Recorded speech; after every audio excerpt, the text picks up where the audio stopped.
నమస్కారం, Shilpa TV news కి స్వాగతం. ముందుగా ముఖ్యాంశాలు. రీఓపెన్ అయిన దరఖాస్తులను తక్షణమే పరిష్కరించాలని అధికారులను ఆదేశించిన జిల్లా కలెక్టర్. జమ్మూ కాశ్మీర్ టెర్రరిస్టుల చర్యలను ఖండిస్తూ నంద్యాల జిల్లా న్యాయవాదుల సంఘం ఆధ్వర్యంలో నిరసన ర్యాలీ. ఈ నెల 30వ తేదీ ఏపీ పాలిసెట్ పరీక్షలు. నంద్యాలలో ఏపీ మిడ్ లెవెల్ ప్రొవైడర్ మరియు కమ్యూనిటీ హెల్త్ ఆఫీసర్స్ అసోసియేషన్ ఆధ్వర్యంలో నిరవధిక సమ్మె. బత్తిగూల్ ఉద్యమం ద్వారా వక్ఫ్ సవరణ చట్టంకు వ్యతిరేకంగా ఈ నెల 30వ తేదీ నిరసన. ఎస్వైవిసిపి ప్రభుత్వ బాలికల జూనియర్ కళాశాలలో ఇంటర్మీడియట్ నూతన సిలబస్ పై అధ్యాపకులకు ఓరియంటేషన్ ప్రోగ్రాం. ప్రజా సమస్యల పరిష్కార వేదిక కార్యక్రమంలో ప్రజల నుండి 32,796 దరఖాస్తులలో ఇప్పటి వరకు 30,985 ఫిర్యాదులను పరిష్కరించామని జిల్లా కలెక్టర్ రాజ్కుమారి అన్నారు. సోమవారం కలెక్టరేట్లోని పీజీఆర్ఎస్ హాలులో జిల్లా నలుమూలల నుంచి వచ్చిన ప్రజల నుండి ఫిర్యాదులను స్వీకరించారు. జిల్లా కలెక్టర్తో పాటు in charge joint collector Vishnucharan, DRO Ramunayak, special deputy కలెక్టర్లు, జిల్లా అధికారులు పాల్గొన్నారు. ఈ సందర్భంగా జిల్లా కలెక్టర్ మాట్లాడుతూ ప్రజా సమస్యల పరిష్కార వేదికలో భాగంగా ప్రజల నుండి స్వీకరించిన విజ్ఞప్తులలో ఇప్పటి వరకు 30,985 ఫిర్యాదులను పరిష్కరించామన్నారు. రీఓపెన్ అయిన 59 దరఖాస్తులపై ప్రత్యేక దృష్టి పెట్టి వెంటనే పరిష్కరించేందుకు చర్యలు తీసుకోవాలని సంబంధించిన అధికారులను ఆదేశించారు. పెండింగ్లో ఉన్న 1811 దరఖాస్తులను విత్ఇన్ ఎస్ఎల్ఏలోగా పరిష్కారం చూపాలని కలెక్టర్ ఆదేశించారు. ప్రజా సమస్యల పరిష్కార వేదిక పరిష్కార స్థితిపై కొత్త ట్యాగ్ విధానాన్ని రూపొందించడం జరిగిందని తెలిపారు. సమస్యను పూర్తిగా పరిష్కరించి అర్జీదారుడు లబ్ధి పొందినప్పుడు సిటిజన్ బెనిఫిటెడ్ అనే ట్యాగ్ను, ఫిర్యాదును పరిష్కరించలేని సందర్భంలో కెనాట్ బి డన్ను ఎంచుకొని అందుకు తగ్గ కారణాలను తప్పనిసరిగా పేర్కోవాలన్నారు. పరిష్కరించిన ఫిర్యాదుల అర్జీదారుల అభిప్రాయ సేకరణ వేగవంతం చేసి 100% పూర్తి చేసేందుకు ప్రత్యేక శ్రద్ధ తీసుకోవాలని సంబంధిత అధికారులకు కలెక్టర్ సూచించారు. ఈ కార్యక్రమంలో దాదాపు 200 మంది అర్జీదారులు తమ సమస్యల పరిష్కారానికి జిల్లా కలెక్టర్కు అర్జీలు సమర్పించారు. ఈ సమస్యలన్నీ విత్ఇన్ ఎస్ఎల్ఏలోగా పరిష్కరించాలని సంబంధిత అధికారులకు ఎండార్స్ చేస్తూ కలెక్టర్ ఆదేశాలు జారీ చేశారు.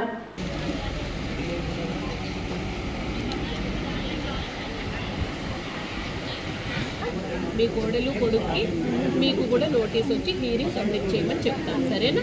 ఇక్కడికి తిరగొద్దు. మీరు హైదరాబాద్లో ఉంటారా? నంద్యాల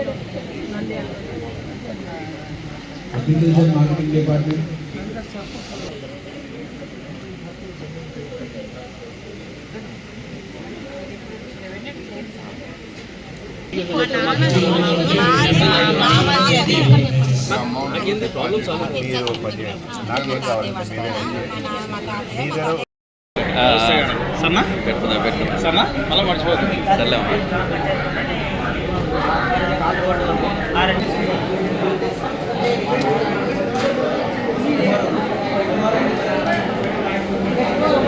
ఏం సార్ నీ పరిస్థితి అంటే ఎవరిని కూర్చున్నావా నేను ఇప్పుడు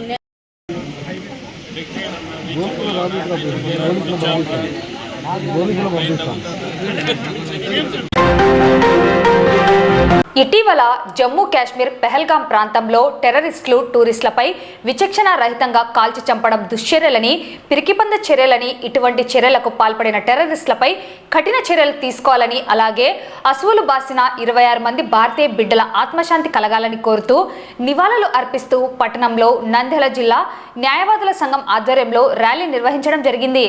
కార్యక్రమంలో జిల్లా bar association president Hussain Basha, vice president Subbarayudu, general secretary MR Krishna Reddy, treasurer Maddileti Reddy Swamy, joint secretary Balu Naik, sports and cultural secretary Chinnalingamaiah, librarian secretary Maddileti Yadav, మహిళా రిప్రజెంటేటివ్ సౌజన్య, న్యాయవాదులు పాల్గొన్నారు.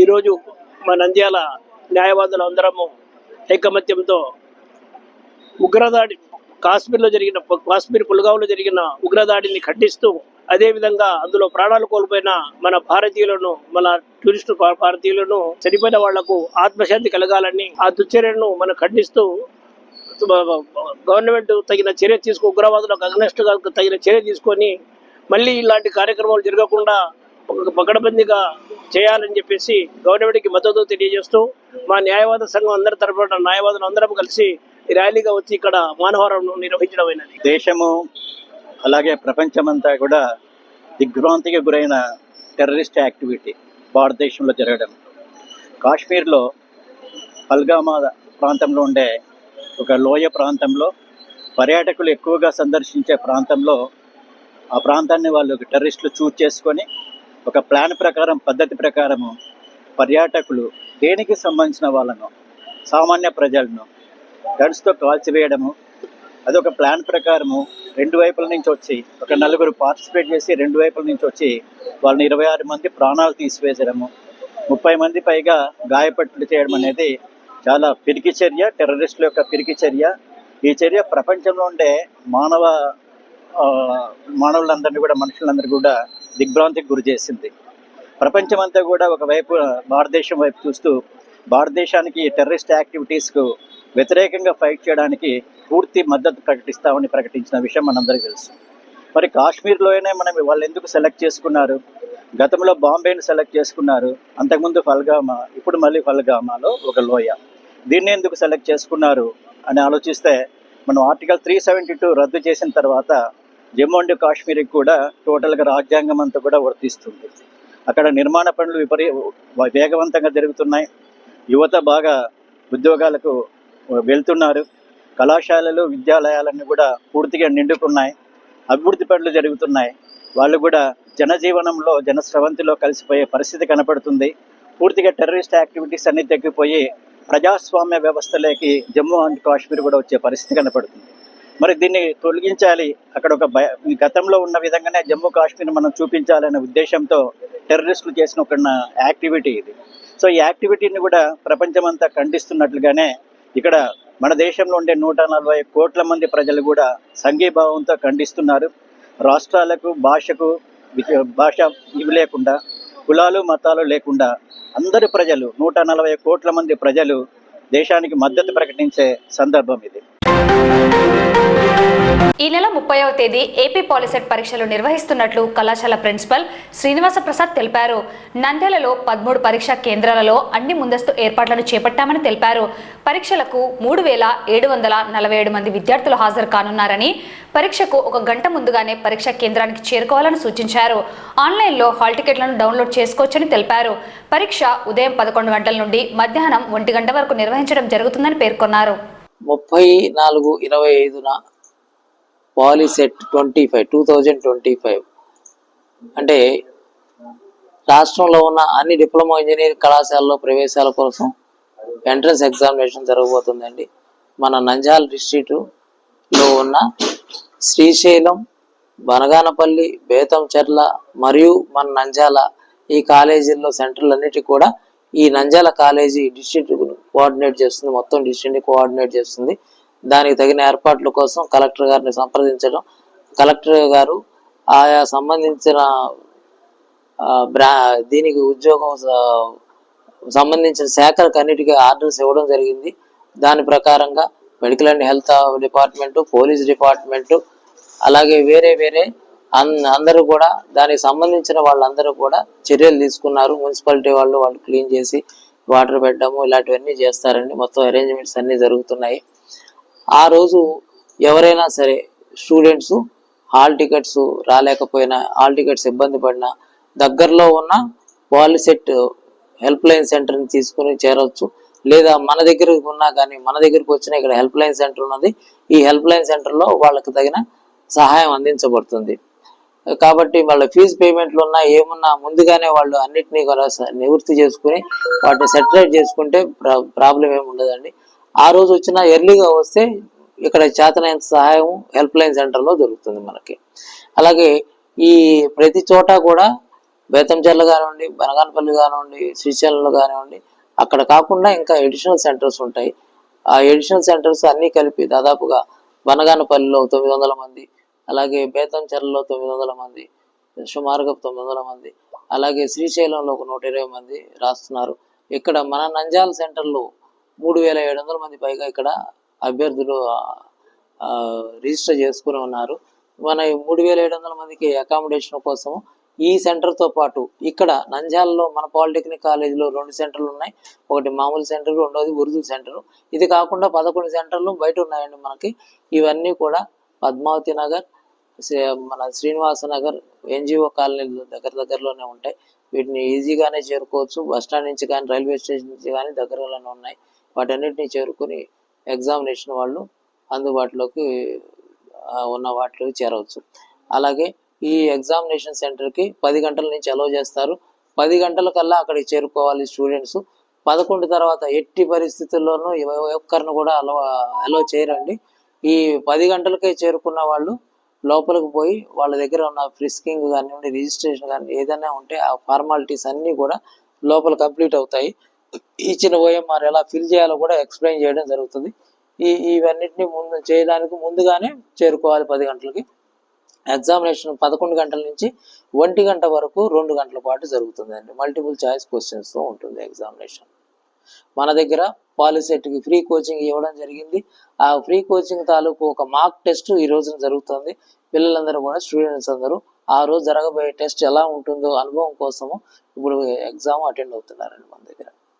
అలాగే మనకి హెల్ప్ లైన్ సెంటర్ ఉంది కాబట్టి హెల్ప్ లైన్ సెంటర్లో ఫీజు కట్టి హాల్ టికెట్ రాకపోయినా, ఫీజు కట్టడానికి సరిగా లేకపోయినా వీటన్నిటిని వివరాల కోసము ఏదైనా హెల్ప్ కోసం మన హెల్ప్ లైన్ సెంటర్కి చేరుకోవచ్చు అండి. ఇక్కడ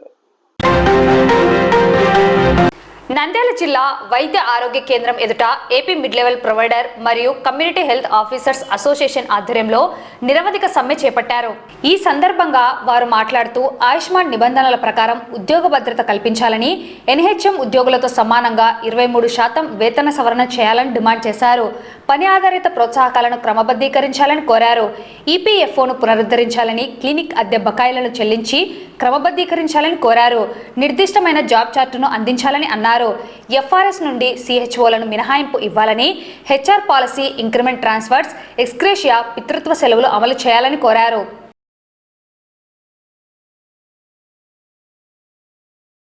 సిహెచ్ఓలము గత ఈ నెల 7వ తారీఖు నుంచి ఈ సమ్మె చేయడం మొదలుపెట్టాము. అంతకుముందే మేము సిఎఫ్డబ్ల్యూ అధికారులకి 1 నెల క్రితమే మేము నోటీస్ ఇవ్వడం జరిగింది. ఆ నోటీసు ఇచ్చిన తర్వాత కూడా మాకు ఎటువంటి స్పందన లేకపోవడంతో మళ్ళీ మేము యాక్షన్ ప్లాన్లో భాగంగా మేము వివిధ హోదాల్లో స్థాయిల్లో మేము నిరసన కార్యక్రమాలు చేశాము. ఈ నెల గత వారం 24, 25వ తారీఖులలో విజయవాడలోని ధర్నా చౌక్లో మేము రాష్ట్ర వ్యాప్తంగా మహాధర్నా చేపట్టడం జరిగింది. అంత పెద్ద స్థాయిలో సిహెచ్ఓలు వచ్చి నిరసనలు తెలిపిన తర్వాత కూడా ప్రభుత్వం నుంచి కానీ అధికారుల నుంచి కానీ ఎటువంటి స్పందన రాకపోవడంతో మేము మళ్ళీ జిల్లా స్థాయిలలో నిరసన కార్యక్రమాలు రాష్ట్ర వ్యాప్తంగా చేపట్టాలని నిర్ణయించడం జరిగింది.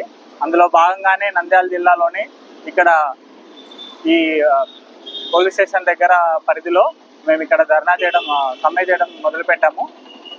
ప్రభుత్వం దిగి వచ్చేంత వరకు మా న్యాయమైన డిమాండ్లు ఏవైతే ఉన్నాయో 23% వేతన సవరణ, తర్వాత 6 సంవత్సరాలు దాటిన ప్రతి ఒక్క సిహెచ్ఓని రెగ్యులరైజ్ చేయడము, ఈపీఎఫ్ఓని పునరుద్ధరించడము, 5% ప్రతి సంవత్సరం ఇంక్రిమెంట్ కల్పించడము, ఈ ఇన్సెంటివ్స్, పెండింగ్ ఇన్సెంటివ్స్ అన్ని వెంటనే విడుదల చేయడము, ఎఫ్ఆర్ఎస్ నుంచి సిహెచ్ఓలకి సడలింపు ఇవ్వడము, ఇలాంటి మా నిర్దిష్టమైన జాబ్ చార్ట్ ఏదైతే ఉందో అది ఇచ్చేలాగా మాకు న్యాయం చేయాలని చెప్పేసి మా న్యాయమైన డిమాండ్స్ ఏవైతే ఉన్నాయో అవి వచ్చేంత వరకు ఈ జిల్లా స్థాయిలలో కానీ రాష్ట్ర స్థాయిలో కానీ మా శాంతియుతమైన నిరసనలు అనేవి తెలియజేస్తూనే ఉంటాము.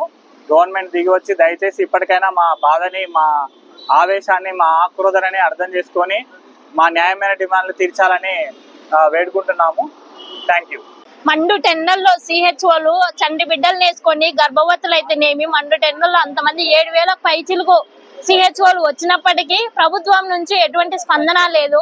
మా బాధలు, మా ఆవేదన, మేము ఇంత బాధపడేది కూడా గవర్నమెంట్ కి తెలుస్తలేదండి. దయచేసి మా మీద మా ఆవేదన ఏదైతే ఉందో అది తెలుసుకోండి సార్. మేమేం కొత్తగా అడగడం లేదు సార్. మేము అర్హులైనటువంటి మాకు జాబ్ కి సంబంధించినవి మాత్రమే మేము అడుగుతున్నాము. దీంట్లో ముఖ్యంగా జీవోఐ ప్రకారం సెంట్రల్ గైడ్ లైన్స్ ప్రకారము 6 సంవత్సరాలు నిండినటువంటి సిహెచ్ఓలని స్టేట్ గవర్నమెంట్ అనేది రెగ్యులర్ చేయాలండి. మాకు అదే 23% హైక్ అనేది ఇవ్వవలసిందిగా కోరుతున్నాము. అలాగే NHM గైడ్ లైన్స్ ప్రకారం ఎవరి ఎంప్లాయీకి 5% ఇంక్రిమెంట్ అనేది ప్రతి ఇయర్ అనేది ఇవ్వాలి. అది కూడా ఇవ్వడం లేదు. అలాగే మెయిన్ పెండింగ్ ఇన్సెంటివ్ అండి, మాకేమో వచ్చేది 25,000 జీతం, దాంట్లో PF కూడా కట్ అవ్వడం లేదు. 1 సంవత్సరం నుండి PF కట్ అవ్వడం లేదు. అది ఎందుకు సార్ ఏమని మేము రిప్రజెంటేషన్ ఇచ్చినప్పటికీ ఎటువంటి స్పందన లేదు. ఆ విధంగా కూడా మేము బాధపడుతున్నాం. PF కట్ కాకపోవడం వల్ల మాకు జాబ్ సెక్యూరిటీ అనేది లేదు అనేది మా CHOలు ఆందోళన పడుతున్నారు. మాకు ఇంతవరకు ఎటువంటి జాబ్ సెక్యూరిటీ కూడా ప్రభుత్వం కల్పించలేదండి. మన పల్లెటూర్లలో మెరుగైన వైద్యం అందాలంటే ఒక CHO వల్లనే సాధ్యం సార్. ఇది దయచేసి గుర్తించండి ప్రభుత్వము. ఎందుకంటే చిన్న చితక ముసలి ముతక పేషెంట్లందరూ మన విలేజ్ హెల్త్ క్లినిక్ వచ్చి అక్కడ వైద్యం పొందుతున్నారు. BP షుగర్ పేషెంట్లు అయితేనే వాళ్ళంతా వైద్యం పొందుతున్నారు సార్. కాకపోతే ఇక్కడ గమనించాల్సింది మేము న్యాయమైన డిమాండ్లనే మేము కోరుతున్నాము. ప్రభుత్వము గ్రాడ్యుయేట్ కంప్లీట్ చేసిన ఒక గ్రాడ్యుయేట్ అయితే రూరల్ లెవెల్లో మంచి సర్వీసెస్ ని అందించగలుగుతుంది. రూరల్ హెల్త్ డెవలప్మెంట్ జరుగుతుందనే ఉద్దేశంతో గవర్నమెంట్ మమ్మల్ని ఇక్కడ రిక్రూట్ చేయడం జరిగింది. ప్రభుత్వం ఏ ఉద్దేశంతో అయితే మమ్మల్ని ఇక్కడ రిక్రూట్ చేసిందో దానికి సంబంధించిన పూర్తి న్యాయం మేమైతే చేస్తున్నాము. విలేజ్ లో BP షుగర్ ఉన్న పేషెంట్స్ కానీ లేదంటే ఏదైనా చిన్న చిన్న ఆరోగ్య సమస్యలు ఉన్న వాళ్ళకి కానీ మేము ట్రీట్మెంట్ అందిస్తున్నాము. అలాగే నేషనల్ హెల్త్ ప్రోగ్రామ్స్ అన్నిటిని కూడా మేము ప్రతి ఒక్కటి రూరల్ లో మేము ఇంప్లిమెంట్ చేస్తా ఉన్నాము. ప్రతి ఒక్క CHO ఒక్కొక్క విలేజ్ హెల్త్ క్లినిక్ లో 200 నుంచి 300 వరకు పేషెంట్స్ కి BP షుగర్ ఉన్న వాళ్ళకి నెల చెక్ చేస్తూ వాళ్ళకి ట్రీట్మెంట్ ఇస్తా ఉండి, ప్లస్ ఇంకా కొత్త కేసెస్ ఏవైనా ఉన్నాయని వాటిని ఫైండ్ అవుట్ చేయడము, హై రిస్క్ పేషెంట్స్ ని మేము హైయర్ సెంటర్స్ కి రెఫర్ చేయడము, చేసిన తర్వాత వాళ్ళకి ట్రీట్మెంట్ అందిన తర్వాత మళ్ళీ ఫాలో అప్ చేయడము, రీహాబిలిటేటివ్ సర్వీసెస్ కానీ ఇవన్నీ కూడా మేము రూరల్లో మేము ఇవన్నీ కూడా హెల్త్ సర్వీసెస్ అందిస్తా ఉన్నాము. ప్రభుత్వం ఏ ఉద్దేశంతో అయితే మమ్మల్ని ఇక్కడ రిక్రూట్ చేయడం జరిగిందో ఆ ఉద్యోగానికి మేము ఖచ్చితంగా 100% న్యాయం చేస్తున్నామండి. కానీ ఎందుకో మరి గవర్నమెంట్ కి మా వైపు తిరిగి చూడాలని కూడా అనిపించట్లేదు. 10,000 మంది CHOలు కూడా ఈ రోజు 25,000 జీతానికి పనిచేస్తున్నారు. హెల్త్ డిపార్ట్మెంట్ లో ఏ ఒక్క ఉద్యోగిని కూడా ఇంత శాలరీకి పనిచేస్తలేదండి. కానీ గవర్నమెంట్ చెప్పుకోవడమేమో మాకు 40,000 జీతం ఇస్తా ఉన్నారు, ఏ స్టేట్ లో లేనటువంటి అంత జీతం ఇస్తా ఉన్నారని స్టేట్మెంట్లు ఇస్తా ఉంది. కానీ ఏ ఒక్క CHO కూడా మేము 40,000 రూపాయల జీతం రిసీవ్ చేసుకోవడం లేదండి. 25,000 అయితే ఖచ్చితంగా రిసీవ్ చేసుకున్నాము. ఆ ఇన్సెంటివ్స్ ఎప్పుడు వస్తాయో తెలియదు. 15,000 ఇన్సెంటివ్స్ ఎప్పుడు వస్తాయి, దేనికి కట్ అవుతున్నాయి, ఎందుకు అనేది కూడా మాకు తెలియదు. ప్రతిసారి ఒక్కోదానికి ఒక్కొక్క లింక్ పెట్టి మాకు ఇన్సెంటివ్స్ కోత పెడతా ఉన్నారు. దయచేసి మేము ఆర్థికంగా చాలా ఇబ్బందులో ఉన్నాము. 6 సంవత్సరాల నుంచి 25,000 జీతానికి పనిచేస్తా ఉన్నాము. మా పిల్లలైతే కానీ ఫ్యామిలీ అయితే కానీ మేము ఎలా ప్లాన్ చేసుకోవాలనేది మాకు తెలియడం లేదండి 25,000 జీతంతో.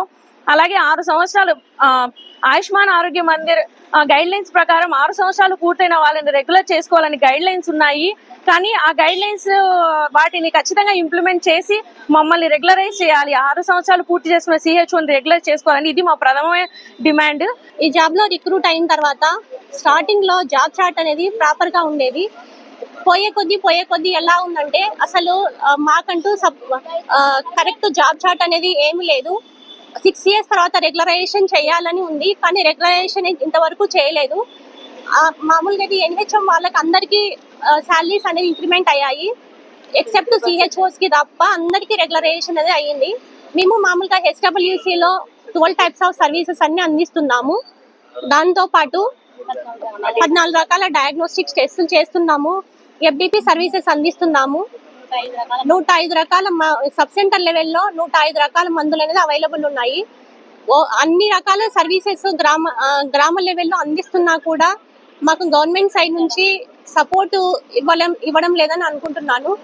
దయచేసి మా సర్వీసెస్ అనేది గ్రామీణ లెవెల్లో సర్వీసెస్ అన్ని గుర్తించి మాకు సహాయం చేయాలని గవర్నమెంట్ ని రిక్వెస్ట్ చేస్తున్నాము. వక్సవరణ చట్టంకు వ్యతిరేకంగా ఆల్ ఇండియా ముస్లిం పర్సనల్ లా బోర్డు మార్గదర్శకత్వంలో దేశవ్యాప్తంగా శాంతియుత నిరసన కార్యక్రమాలు కొనసాగుతున్నాయి.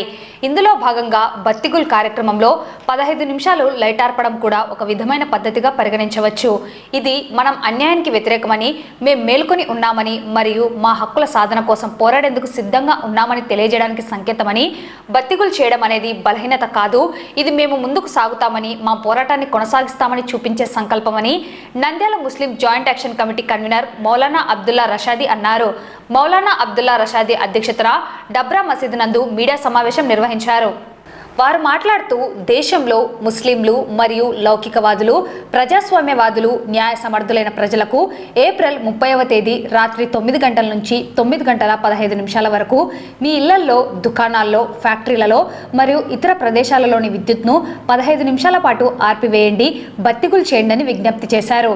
ఈ కార్యక్రమంలో నంద్యాల ముస్లిం జేఏసీ గౌరవ అధ్యక్షులు Mohammed Abulais, co convener Mastan, SDPI అధ్యక్షులు ఏజాజ్ హుసేన్, ఇన్సాఫ్ అధ్యక్షులు బాబా ఫక్రుద్దీన్, మజీద్ ఖాన్, జేఏసీ యూత్ మెంబర్లు సమీర్, షేక్ అయూబ్ తదితరులు పాల్గొన్నారు.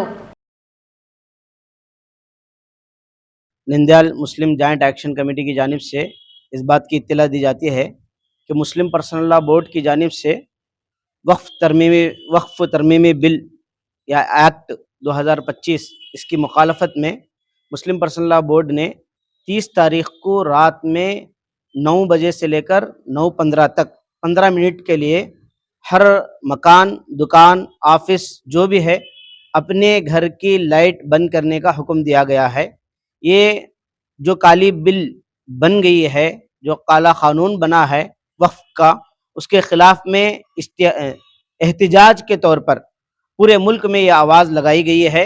और मैं दरख्वास्त करता हूँ कि यहाँ वाले भी, नंद्याल वाले और पूरे ज़िला नंद्याल वाले इस पर अमल करने की मुकम्मल कोशिश करें। और ये बत्ती गुल करना इस वजह से है कि हुकूमत को हम अपना एहतिजाज बताएं और हमें हुकूमत को इस बात की इत्तला देना है कि हम सोए नहीं हैं, जाग रहे हैं। हुकूमत को हम इस बात की इत्तला देना है कि हम इसके ख़िलाफ़ बेदार हैं और हम इसके ख़िलाफ़ मुहिम चलाएंगे। हर तरह का जो भी हमें करना है इसके ख़िलाफ़ हम करेंगे और इसको जब तक रिजेक्ट नहीं किया जाएगा हम बराबर तौर पर अपनी जद्दोजहद करते रहेंगे। इस ताल्लुक़ से बत्ती गुल का प्रोग्राम है। सारे मुसलमान और सेकुलर जहन हिंदू भाइयों से भी हमारी दरख्वास्त है कि वो भी हमारा इसमें भरपूर ताउन करें, साथ दें और 15 मिनट के लिए 30 तारीख चाहरशुम्बे के दिन 9 बजे से 9:15 तक रात में अपने अपने घरों की लाइट बंद करने की मुकम्मल कोशिश करें। మీ అందరికీ తెలుసు, ఇది వక్ఫ్ సవరణ చట్టం ఏదైతే 2025 పాస్ చేశారో దానికి వ్యతిరేకంగా ఆల్ ఇండియా ముస్లిం పర్సనల్ లా బోర్డు వాళ్ళు వివిధ రకాలుగా తమ నిరసనను వ్యక్తపరుస్తున్నారు దేశవ్యాప్తంగా. అందులో భాగంగానే ఆ మధ్య రిబ్బన్లు కట్టుకోవడము, ర్యాలీలు నిర్వహించడము, రౌండ్ టేబుల్ కాన్ఫరెన్స్ నిర్వహించడము, ఇప్పుడు వచ్చేసి రేపు బుధవారం రాత్రి 9 గంటల నుంచి 9:15 నిమిషాలు అంటే 15 నిమిషాల వరకు తమ తమ ఇళ్లలో అందరూ లైట్స్ ఆఫ్ చేసి తమ నిరసనను వ్యక్తపరచవలసిందిగా అందరినీ, ప్రజాస్వామ్యవాదులను, లౌకికవాదులను, ముస్లిమ్స్ను, హిందూ సోదరులను అందరినీ కోరుతున్నాము. ఈ చట్టం ఏదైతే ఉందో ఇది ముస్లిమ్స్ కోరుకోలేదు, మా మీద దీన్ని తెచ్చి ఈ ప్రభుత్వం రుద్దుతూ ఉంది. ఆ మధ్య కొంతమంది దీని గురించి మాట్లాడుతూ మాకేదో అవగాహన లేనట్టు దీని గురించి, ఈ చట్టం గురించి తెలుసుకోవడం జరిగింది. చిన్న ఉదాహరణ ఇస్తాను. దేవాలయాల్లో మనము వేరే వాళ్ళను, వేరే మతస్థులను దేవాలయాలకు సంబంధించిన ట్రస్టీలుగా కానీ మెంబర్లుగా కానీ చేర్చుకుంటున్నామా? చేర్చుకోవడం లేదు కదా. అటువంటప్పుడు రాజ్యాంగము ఎవరి మతం గురించిన వ్యవహారాలు వాళ్లే చూసుకోవాలి అని ప్రతి పౌరునికి వాళ్ళ వ్యవహారాలు చూసుకోవడానికి చట్టం మనకు ఒక వెసులుబాటు కల్పిస్తున్నప్పుడు, హక్కు కల్పిస్తున్నప్పుడు దాన్ని కాలరాస్తూ ఈ విధంగా వక్ఫ్ బోర్డులో ఇతరుల ప్రమేయం ఏమిటి అని నేను ఈ మూలంగా ఒక చిన్న ఉదాహరణగా మిమ్మల్ని అందరినీ ప్రశ్నించవలసిందిగా కోరుతున్నాను. కాబట్టి అందరూ బుధవారం రాత్రి 9 గంటల నుంచి 9:15 వరకు 15 నిమిషాలు తమ తమ ఇళ్లలో, కార్ఖానాల్లో, షాపుల్లో అన్ని చోట్ల లైట్స్ మాత్రం ఆఫ్ చేసి తమ నిరసనను వ్యక్తపరచాల్సిందిగా కోరుతున్నాను. ఆల్ ఇండియా ముస్లిం పర్సనల్ లా బోర్డు ఆదేశాల మేరకు ఏప్రిల్ నెల 30వ తేదీ అనగా రేపు బుధవారం నాడు రాత్రి 9 గంటల నుండి 9 గంటల 15 నిమిషాల వరకు తమ ఇండళ్లలో మరియు ఆఫీసులలో మరియు కార్ఖానాలలో మరియు ప్రతి చోట లైట్లు ఆఫ్ చేసి నిరసన వ్యక్తపరచాలని ఆదేశించడం జరిగింది. వారి ఆదేశాలను గుణంగా Nandyal Muslim joint action committee తరఫున కూడా మేము కూడా నంద్యాల పట్టణ ప్రజలకు మరియు చుట్టుప్రక్కల ప్రాంతాల నంద్యాల జిల్లా ప్రజలకు కూడా ఈ సందేశం ఇస్తున్నాము. ఏదైతే ఈ బీజేపీ ఫ్యాసిస్ట్ గవర్నమెంట్ వక్ఫ్ సవరణ చట్టాన్ని తీసుకొచ్చి ముస్లింలను అనగదొక్కాలని మళ్ళీ ముస్లింలను నాశనం చేయాలనే ఉద్దేశంతో ఈ చట్టము యాక్ట్ అయ్యిందో దీనికి వ్యతిరేకంగా దేశవ్యాప్తంగా ప్రతి ఒక్క పౌరుడు ముస్లింలు అందరూ కలిసి పోరాడుతున్నారు. అందులో భాగంగానే ఈ బత్తీ గుల్ ప్రోగ్రామ్ను మేము నిర్వహిస్తున్నాము. ఈ బత్తీ గుల్ ప్రోగ్రాంలో రేపు బుధవారం నాడు ప్రతి ఒక్కరూ బాధ్యతగా రాత్రి 9 నుండి 9 గంటల 15 నిమిషాల వరకు మీ లైట్లను ఆఫ్ చేయాలి.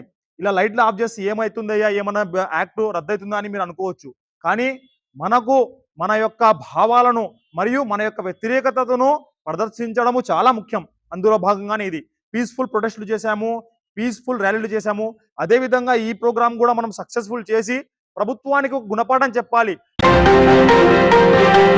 రాష్ట్ర ప్రభుత్వం ఉన్నత అధికారుల ఆదేశాల మేరకు అన్ని ప్రభుత్వ కళాశాలల్లో ఇంటర్మీడియట్ విద్యను బోధించే అధ్యాపకులకు ఈ విద్యా సంవత్సరం నుండి సిలబస్లో వచ్చిన మార్పులు, చేర్పులు, కూర్పులకు అనుగుణంగా అధ్యాపకులకు అవగాహన కల్పించేందుకు మరింత నాణ్యమైన విద్యా బోధనను అందించేందుకు ఈ నెల 24వ తేదీ నుండి మే నెల 6వ తేదీ వరకు దశల వారీగా ఓరియంటేషన్ ప్రోగ్రాం నిర్వహించడం జరుగుతుంది.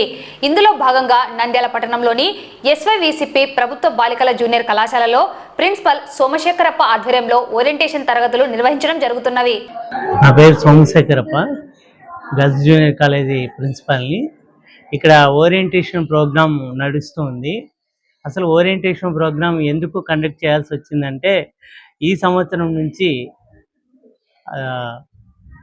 సిలబస్ మార్చడం, కొంత మార్పులు చేర్పులు చేయడం అనేది జరిగింది.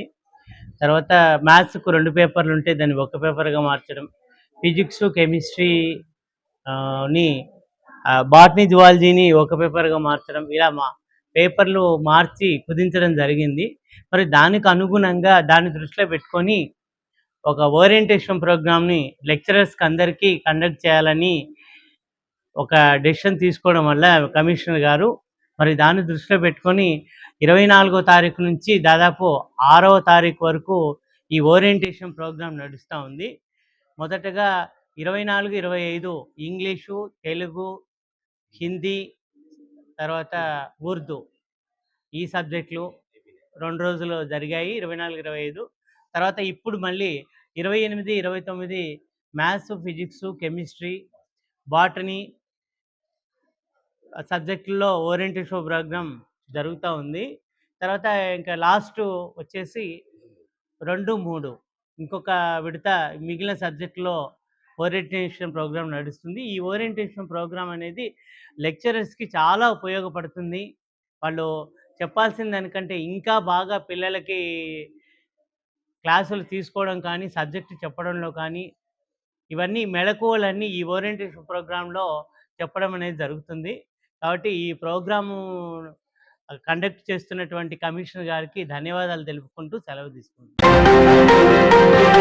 వార్తలు ముగించే ముందు ముఖ్యాంశాలు మరోసారి. రీఓపెన్ అయిన దరఖాస్తులను తక్షణమే పరిష్కరించాలని అధికారులను ఆదేశించిన జిల్లా కలెక్టర్. జమ్మూ కాశ్మీర్ టెర్రరిస్టుల చర్యలను ఖండిస్తూ నంద్యాల జిల్లా న్యాయవాదుల సంఘం ఆధ్వర్యంలో నిరసన ర్యాలీ. ఈ నెల 30వ తేదీ ఏపీ పాలిసెట్ పరీక్షలు. నంద్యాలలో ఏపీ మిడ్ లెవెల్ ప్రొవైడర్ మరియు కమ్యూనిటీ హెల్త్ ఆఫీసర్స్ అసోసియేషన్ ఆధ్వర్యంలో నిరవధిక సమ్మె. బత్తిగుల్ ఉద్యమం ద్వారా వక్సవరణ చట్టంకు వ్యతిరేకంగా ఈ నెల 30వ తేదీ నిరసన. SYVCP ప్రభుత్వ బాలికల జూనియర్ కళాశాలలో ఇంటర్మీడియట్ నూతన సిలబస్ పై అధ్యాపకులకు ఓరియంటేషన్ ప్రోగ్రాం. ఈ వార్తలు ఇంతటితో సమాప్తం. నమస్కారం.